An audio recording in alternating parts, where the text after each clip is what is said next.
vocês estão? E aí, tudo bem com vocês? Com a família de vocês? Tá? Espero que todos estejam bem, com muita saúde, tá bom? Peço também, neste início de aula, que Deus venha abençoar vocês, que venha abrir a mente de vocês, para que tudo aquilo que você vai assistir, vai aprender, venha somar com você, somar com o seu conhecimento, tá bom? Eu sou a professora Naira e nós vamos agora dar seguimento à nossa aula. Mas antes disso, eu quero dizer para vocês também, eu quero parabenizar vocês que têm me procurado, que têm se interessado a respeito do trabalho, das atividades, alguma questão que vocês não entenderam, vocês chegam, professor, eu não estou entendendo, aí a gente vai lá e vai dar uma direção para vocês. Então, assim, eu estou muito feliz que vocês têm se demonstrado mesmo interesse quanto ao conteúdo, quanto à disciplina de história, tá bom? Que vocês continuem assim, porque eu tenho certeza que dessa forma vocês vão ter um futuro brilhante pela frente, tá bom? Daqui a pouquinho nós já vamos estar juntos, eu vou poder conhecer vocês, vocês vão poder me conhecer, aí a nossa aula promete ser muito mais legal do que já é. A gente vai conversar, a gente vai dialogar, a gente vai brincar também, né? A gente vai aprender, que é o mais importante, tá bom? Então é isso, aproveitem a aula bastante, tá bom? Se for preciso rever o vídeo, revejam de novo, tá bom? Então vamos lá!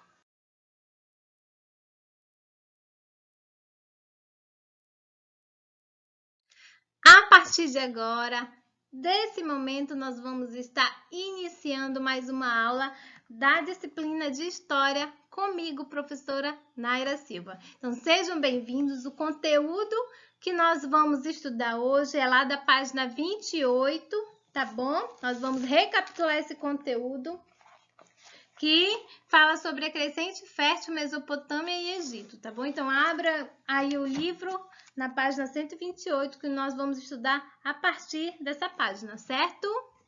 Dá um minutinho para vocês encontrarem no livro de vocês, tá bom?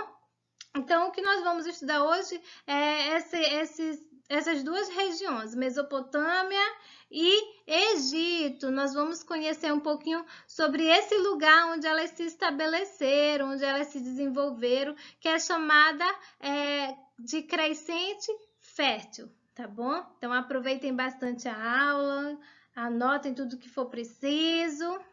Aqui, o mapa da crescente fértil, para a gente conseguir compreender melhor sobre o que se trata essa crescente fértil, tá bom? Então, vamos lá. Esse mapa, ele está no nosso livro didático, está lá na página 30. Se porventura você não conseguir observar, se não estiver legal para você a imagem, você pode acompanhar no livro didático, na página 30.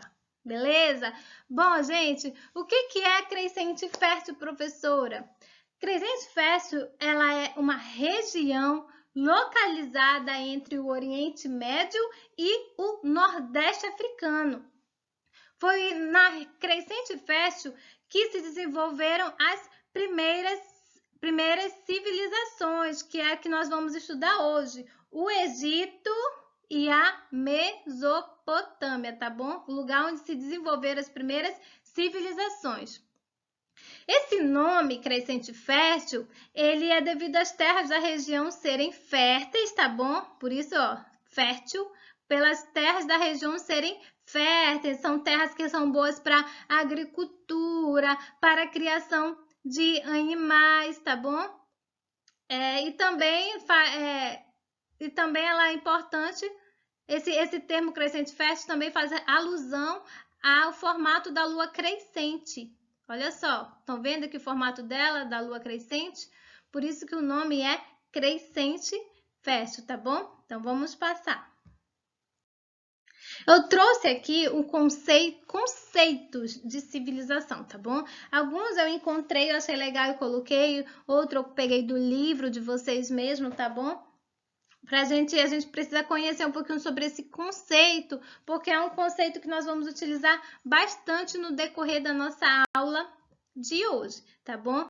É importante, antes da gente ler, é importante a gente falar que o conceito de civilização, eles são vários e ele vai variar de acordo com a perspectiva da pessoa que está estudando, da pessoa que está pesquisando aquilo. Nós, no caso, nós na disciplina de História, nós vamos nos deter ao conceito de civilização na perspectiva histórica. Beleza? Legal? Então, vamos lá. Vamos começar lendo esse conceito aqui. Sociedade no qual os habitantes exercem diversas profissões, de forma que cada um contribua com o meio em que vive.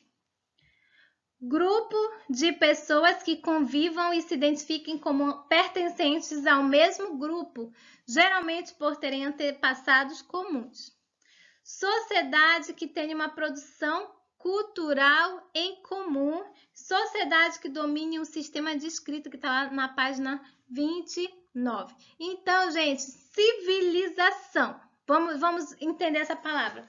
Quando a gente fala palavra civilização, antigamente, ela trazia uma ideia de uma pessoa civilizada, ou seja, educada, uma pessoa cortês, uma pessoa que possui comportamentos racionais, tá bom? Com o passar do tempo, esse conceito ele foi se modificando e passando a se relacionar com cultura, modos de produção de um povo, tá bom? Ok? Até aí estamos entendidos? Tá bom, então. O processo de desenvolvimento de uma civilização ocorre de forma lenta, então é todo um processo, certo?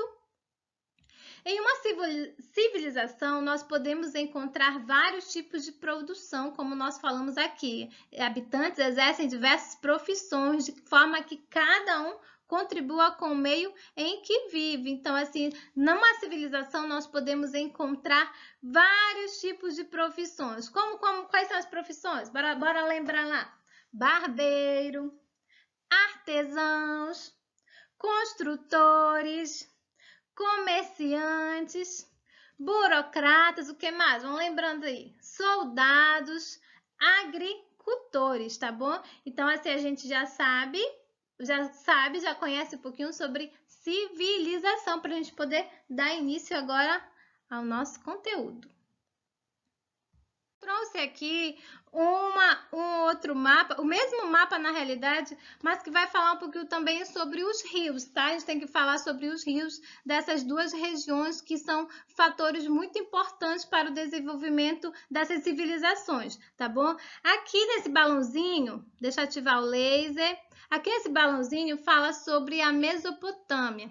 Mesopotâmia, de origem grega, significado região entre rios.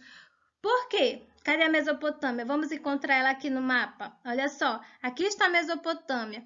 De um lado está o rio Tigre, do outro lado da Mesopotâmia está o rio Eufrates. Legal? Ela está banhada por esses dois rios. Já no Egito Antigo, corresponde à área que se desenvolveu no entorno do rio Nilo. Vamos encontrar aqui o Egito. Encontramos o Egito e cadê o rio Nilo aqui? Olha só o rio Nilo banhando o Egito. E estão vendo como são tanto o rio Nilo, quanto o Eufrates, quanto o Tigre, todos esses rios eles são importantes para essas civilizações, certo, gente? Então, vamos continuar. Elas são importantes porque, como eu falei agora, pela fertilidade das terras. Algo interessante para a gente abordar nesse momento, tá bom? Refere-se a essa imagem aqui que eu coloquei aqui embaixo. Estão percebendo essa imagem? Essa é a imagem de um deserto. Como é que eles viviam em uma área desértica, tá bom? Se trata de uma região desértica, pois é. Mesmo sendo uma região desértica, muito árida, mesmo assim, por conta dos rios, permitia-se que as pessoas sobrevivessem naquele lugar. lugar. Legal? Estamos entendidos? No período de cheia dos rios, o que acontecia? Os rios, eles subiam, tá bom? Eu tô mostrando aqui na câmera para vocês, olha só. Os rios, eles subiam no período da cheia, isso. E quando eles secavam, eles deixavam na terra alguns nutrientes muito importantes, que era um nutriente, um deles que é chamado de humus. Humus. Esse humus, ele é encontrado em vários tipos de solo, gente. Ele é essencial para a vida na terra. Qual a importância desse nutriente? A importância do humus para o solo. Para as terras, elas são inúmeras, tá? Elas têm nutrientes para fortalecer as plantas, para tornar os solos mais férteis, tá bom? E tudo isso ele foi muito importante para o sucesso dessas primeiras civilizações. E fora que nós já sabemos, né, nós não podemos esquecer que a água já é considerada a fonte de vida. Então, vamos lembrar agora da importância para esses 3 rios dentro do nosso conteúdo abordado de hoje. E aqui a gente vai falar um pouquinho sobre... vamos ler esse fragmento que eu retirei também do texto, tá bom?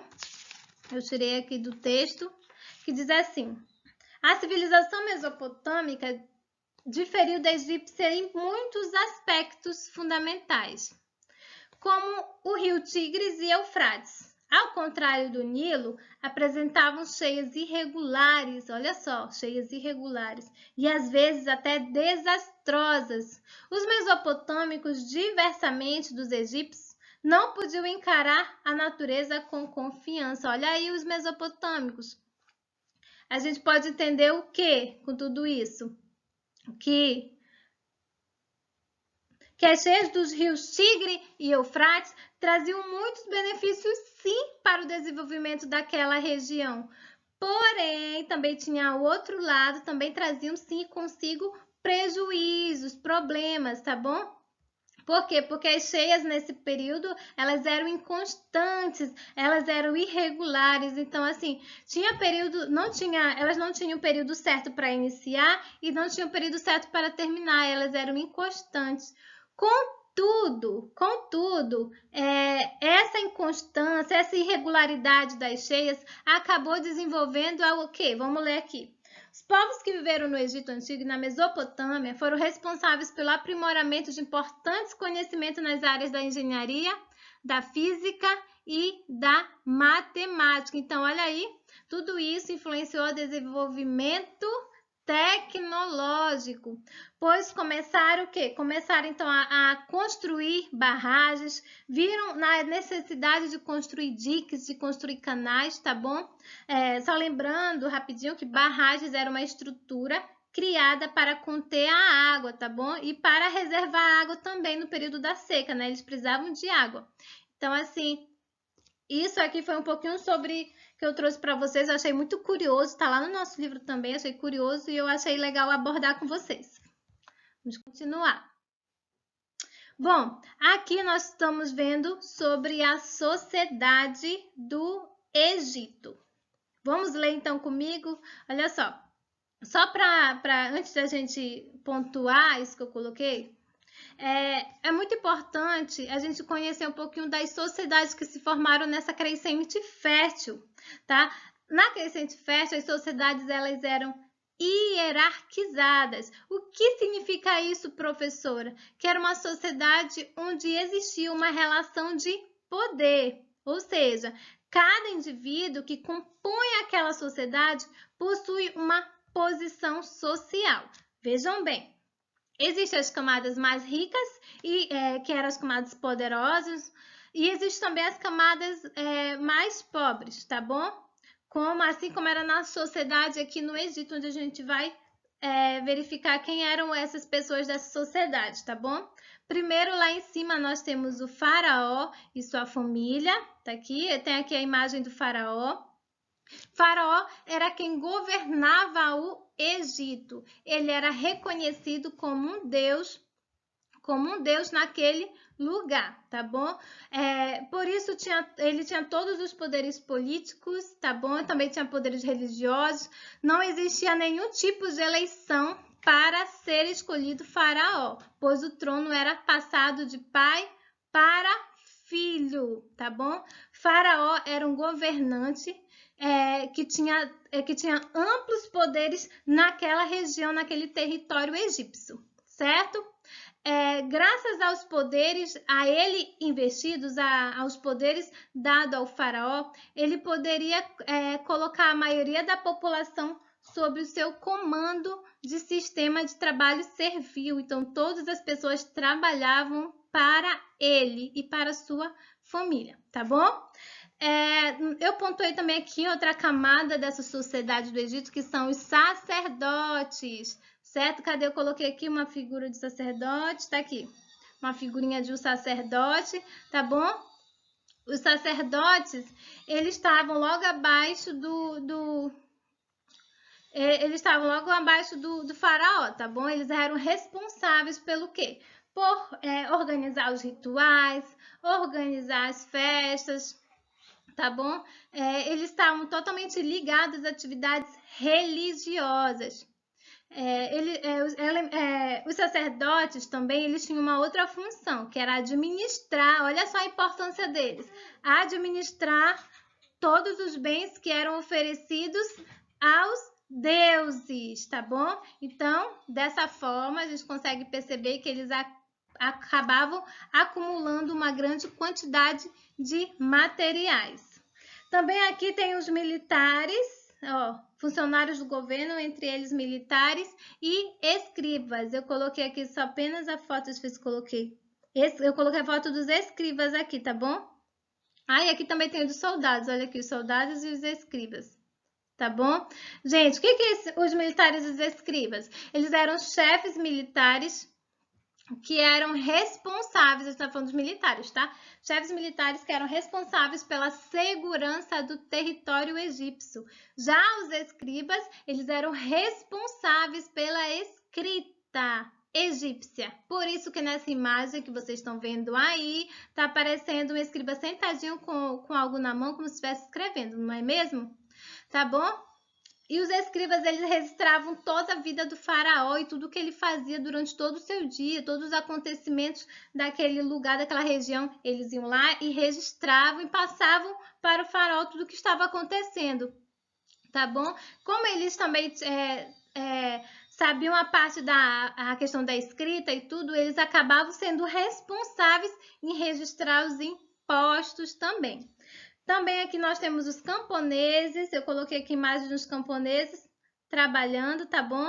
Olha só, os camponeses que continuavam eles constituíam, desculpa a palavra, a maior parte da população. Os camponeses não eram nada mais do que trabalhadores, tá bom? Que realizavam todo e qualquer tipo de trabalho manual, seja na irrigação, tinha trabalhador que trabalhava só semeando, só irrigando, só colhendo, tá bom?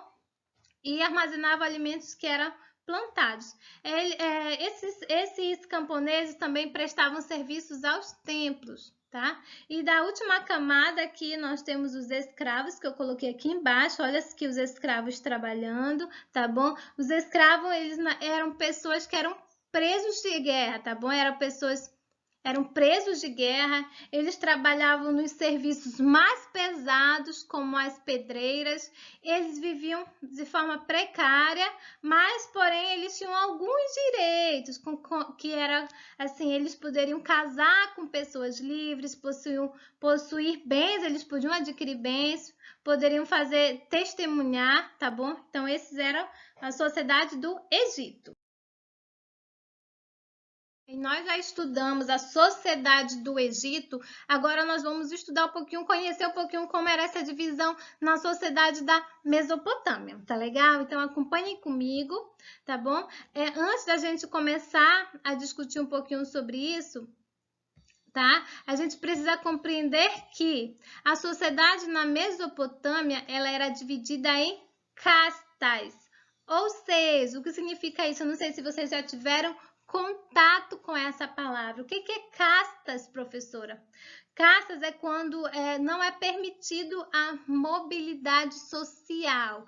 Vejam bem, se você nascia em um determinado grupo social, lá você ia viver por toda a sua vida. Você não ia crescer em cargo, em função, alguma coisa desse tipo, tá bom? Se você nasceu camponês, você vai ser para sempre um camponês, tá bom? Deu para compreender melhor? Como é que era a sociedade na Mesopotâmia? A primeira figura que nós vemos, que está lá no topo da pirâmide, é a figura do rei, tá bom? Nós já sabemos, o rei, já estudamos bastante sobre isso, né? É o soberano, o chefe político, chefe militar, o chefe religioso. Tudo isso é o rei, tá bom? Ele tem assim grandes poderes em suas mãos naquele lugar, naquelas regiões, tá bom? Abaixo do rei nós temos aqui sacerdotes, militares, escribas e comerciantes. Eu coloquei aqui uma foto cadê escriba? A foto aqui do rei, aqui a foto dos... Não, isso aqui a gente vai usar depois, tá bom? Então, o que a nobreza? A nobreza ela também tinha poder político, também tinha poder militar, tinha poder das ciências, tá bom? Tudo isso se concentrava nas mãos da nobreza, mas lembrando que eles trabalhavam para o rei, eram funcionários do rei, tá certo? Então, eu também escolhi esse outro aqui, que foi os camponeses, tá bom? A imagem está aqui em cima.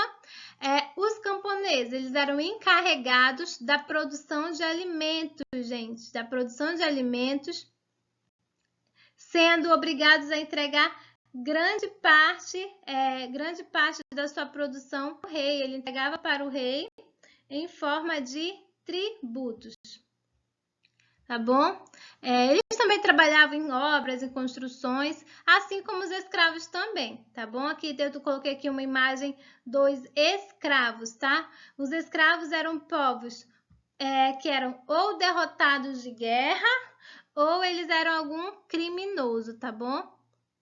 Ou alguém que deveu impostos, estava devendo imposto para o Estado, alguma coisa assim que era considerado criminoso, tá bom? Eles trabalhavam no campo também, os escravos, e nas construções do Estado, que no caso são os diques, as barragens, certo? Os escravos, em sua maioria, na maioria do seu trabalho, eles recebiam aí moradia e comida, tá bom? Os escravos aí, eles já eram alimentados pelo Estado, certo? A política e a economia. Como funcionava a política e a economia na Crescente Fértil? Na região do Crescente Fértil existiram vários povos ou sociedades. Para coordenar as relações entre os diversos povos e as relações interiores, começou a surgir o governo, e assim diversas formas governamentais foram implantadas. A Mesopotâmia estava organizada em cidades e estados autônomas, que nunca formaram um estado unificado, ao contrário do Egito, tá bom? E no último ponto, na região da Mesopotâmia existiram vários povos ou sociedades: sumérios, acadianos, assírios, amoritas, caldeus, entre outros. Então, o que ele quis dizer aqui quando ele fala assim que estava organizada em cidades-estados?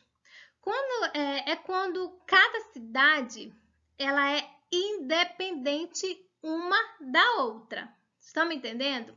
O que significa isso? Isso significa que cada cidade vai ter o seu próprio governante, cada cidade vai ter as suas próprias leis, vai ter o seu próprio exército.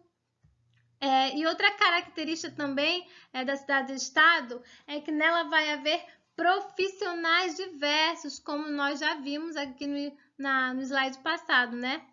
Vai ter pessoas que vão trabalhar no campo, na construção, na segurança, nos impostos, tá bom? E aqui, ó, na região mesopotâmica existiam vários povos ou sociedades. Aí ele vai descrever aqui sobre esses povos. Desses povos, eu quero falar um pouquinho somente apenas sobre os sumérios, tá? Que eu acho legal sobre os sumérios. Por quê? Os sumérios, eles foram os primeiros povos que se estabeleceram na Mesopotâmia, tá bom? Foram os sumérios. Os sumérios, eles possuíam total autonomia e administração própria, e eles foram também grandes responsáveis, tá, por grandes construções como os zigurates, que serviam de armazenamento de produtos agrícolas e para práticas religiosas. Outro povo que é legal a gente falar e conhecer também aqui é esse aqui, ó, os assírios. Por que os assírios, professora? Uma das características dos assírios é que eles eram comparados a outros povos, dos outros povos, desses outros que eu acabei de ler, eles eram mais preparados para a guerra, tá bom? Eles eram um grupo civilizado, eram pessoas, sociedades, povos civilizados, militarizados. Por isso que ele dominou várias regiões vizinhas, tá bom? E quando eles dominavam, eles eram até de uma certa forma cruéis, tá bom? Com aquelas pessoas que eles pegaram, que era o seu povo inimigo, tá bom? Então, assim, eles eram militarizados. Eu usei a palavra civilizados, mas não é militarizados, tá bom? Que é o termo correto, porque eles dominavam a arte da guerra. Vamos passar?